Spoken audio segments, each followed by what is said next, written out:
কি করছেন বলেন? কিছু না, বসে আছি রিক্সায় আর কি। রিক্সা রিক্সা করে কোথায় যাচ্ছেন? কই জামু এখনো বুঝতে পারতে আছি না। জানি না মানে?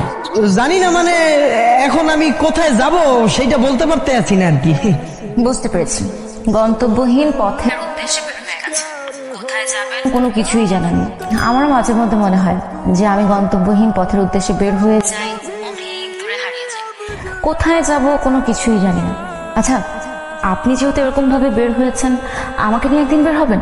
আপনি আর আমি সারাদিন যেখানে খুশি সেখানে ঘুরবো, আড্ডা দিব। অফকোর্স, কালই বাইরে মানে আগামীকালকে আমরা দেখা করি। সত্যি বলছেন তো? আচ্ছা ঠিক আছে, আচ্ছা রাখি তাহলে। হ্যাঁ ঠিক আছে ঠিক আছে।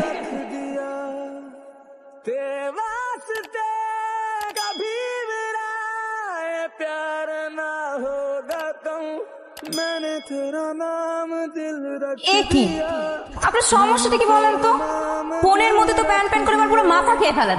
এখন এরকম চুপচাপ ওদিকে ফিরে বসে আছেন কিসের জন্য? মুই মোর জীবনেও এত সুন্দর মাইয়া পাশে বইয়া রিক্সায় ঘোরাঘুরি করি নাই তো, এর লিগে একটু লজ্জা পাইতে আছি আর কি।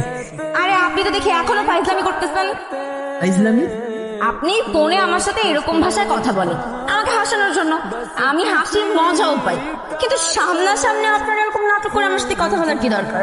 আরে মাওলা, বুঝাইতে পারতে আছি না, মুই এমনি কথা বলি সবার সাথে।